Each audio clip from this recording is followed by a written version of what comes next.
보통 한 4가지 빛을 이용해서 광원을 이용해서 촬영을 하는데요. 마치 꼭 팔각형으로 해가지고 피지는 어떤지 깊게 이것저것 물어보지 않아도 치료의 계획에 대한 도움을 준다.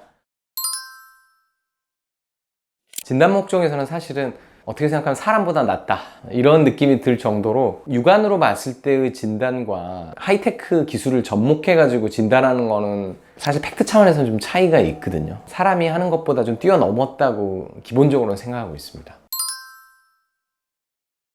고객분들이 오셨을 때 우리가 일반적으로는 얼굴을 일반 빛, 일반 광에서만 촬영을 하게 되는데 4가지 혹은 그 이상의 뭐 편광이랄지 광택광, 그 다음에 자외선 빛, 그 다음에 일반 빛 이렇게 해서 여러 가지 빛을 통해서 얼굴을 촬영을 하면 그 안쪽에 붉은기나 그 다음에 색소, 깊은 층에 있는 색소, 그 다음에 피부 표면에 있는 잔주름이랄지 모공 이런 부분을 아주 디테일하고 정확하게 객관적인 위치의 상태에 있는지까지도 도출을 해낼 수 있어서 여러 가지 분석에 쓰이고 있습니다. 상대적으로 객관화시켜서 말을 해주긴 좀 쉽진 않습니다. 정말 그냥 딱 집어서 당신의 피부 나이 몇 살, 지금 상태는 뭐 색소 상태는 붉은기 상태는 동년배 대비 뭐 몇 퍼센트 이렇게 말해주긴 사실 거의 불가능하거든요. 근데 이렇게 꼭 집어서 얘기해 줄 수 있어서 진단 자체에 대한 신뢰성을 최대치로 좀 올려주는 어떤 도구가 됐다고 생각이 되고요. AI 기술이나 이 기술이 어디까지 발전할지가 조금 겁이 날 정도입니다, 사실은. 저희 병원 같은 경우는 이제 마크뷰라는 촬영 장비를 쓰고 있는데요. 촬영 장비는 상당히 다양한데 일단 가장 핵심적으로 촬영 장비에서 중요한 부분은 우리가 일반적인 눈, 일반적인 빛으로 볼 수 없는 그런 부분들을 조금 더 저명하고 선명하게 드러나게 한다는 거. 보통 한 4가지 빛을 이용해서 광원을 이용해서 촬영을 하는데요. 쉽게 눈으로 판별할 수 없는 진단을 아주 명확하게 해준다는 게 가장 큰 장점이라고 볼 수 있겠습니다.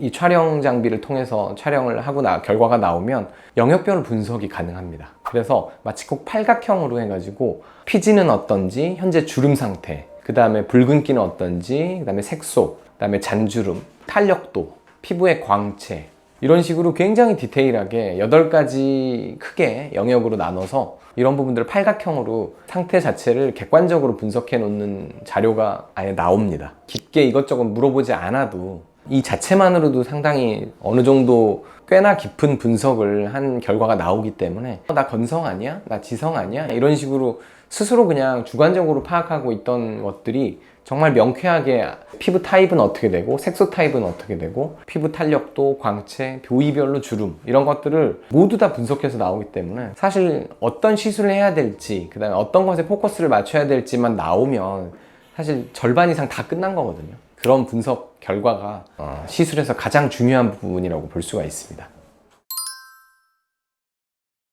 내가 그냥 주관적으로만 느끼는 것 하고 그 다음에 다양한 임상 경험을 가진 의사가 얘기하는 것 플러스 제3자를 넘어선 정말 컴퓨터가 얘기하는 기계가 또 얘기하는 이 부분을 이 3가지를 다 같이 버무려서 결과를 도출해낼 수 있기 때문에 사실은 의사가 얘기하는 것만 가지고 결론을 도출해서 시술을 진행하는 것보다는 확실히 더 신뢰감이 간다고 봐야겠죠. 어떻게 보면 의사를 이미 뛰어넘었다고 저는 생각을 개인적으로는 하고요. 근데 물론 진단 영역에서만 그럴 것이고 특히 피부나 미용 시술 같은 경우는 AI가 할 수 없는 부분이기 때문에 그 정보의 취합만 가지고 사실 알 수 없는 그 영역만 가지고 판단할 수 없는 부분이 있거든요. 이제 그런 부분들은 사실 의사를 뛰어넘기가 어렵죠.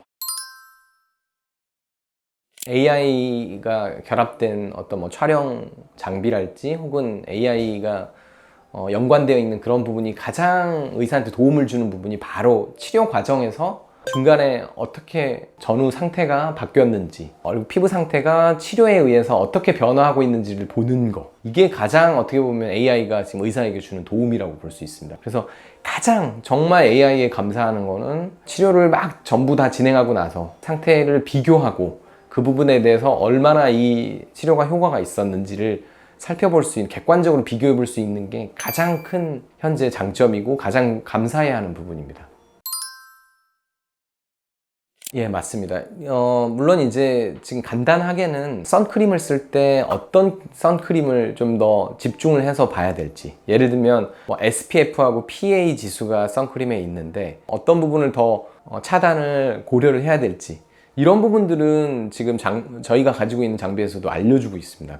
그 다음에 이제 미세 주름이랄지 어떤 부분에 주름이 좀 곧 생길 것 같다, 이런 부분들을 좀 조심해야 될 것 같다, 뭐 이런 걸 통해서 그런 주름 화장품이 중요한지 색소 화장품이 중요한지 뭐 이런 것들까지도 화장품을 선택하는 데 있어서 정보를 제공해 준다고 생각하면 됩니다.